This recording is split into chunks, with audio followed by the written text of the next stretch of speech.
Hello दोस्तों, मेरा नाम डॉक्टर नितेश आसनानी है और मैं आपके साथ सिरोसिस ऑफ लीवर के बारे में थोड़ा नॉलेज शेयर करना चाहूँगा। यस, सिरोसिस ऑफ लीवर में कैसे डेवलप होता है तो वो बात करूँ तो फैटी लीवर ग्रेड 1, फिर ग्रेड 2, फिर ग्रेड 3 डेवलप होते होते लीवर ग्रेड 3 के बाद लीवर में इतने फैट सेल्स बढ़ जाते हैं कि लीवर परफॉर्म नहीं कर पाता है। मतलब अप टू ग्रेड 3 लीवर की साइज बढ़ती है, उसको हेपेटोमेगाली भी कहते हैं, लीवर की साइज बढ़ना।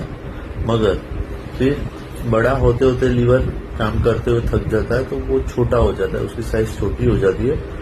मतलब लीवर के सेल इतने डैमेज हो चुके थे कि रिपेयर करना डिफिकल्ट हो जाता है। तो वो स्टेज को कहा गया है सिरोसिस ऑफ लीवर।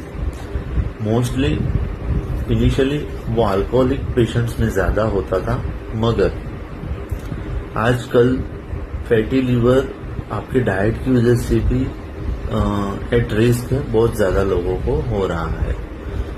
लीवर में होम्योपैथिक अप्रोच बताऊं तो होम्योपैथी में बहुत अच्छी दवाइयां अवेलेबल हैं। पर्टिकुलरली जब सिरोसिस ऑफ लीवर की वजह से जो हिमेटोलॉजिकल चेंजेस आते हैं, जैसे कि 4 मेडिसिन में मोटा मोटी 3 medicine, but 4th medicine also important है, डिस्कस करूं तो फर्स्ट मेडिसिन है जब आपके लाल रक्त कण यानी कि रेड ब्लड सेल्स कम होते हैं, तब आपको सोचना चाहिए होम्योपैथिक मेडिसिन कार्डस मार के बारे में। फिर जब आपके व्हाइट ब्लड सेल्स कम होते हैं तब आपको सोचना चाहिए कि chelidonium as well as along with chelidonium echinacea सोचना चाहिए।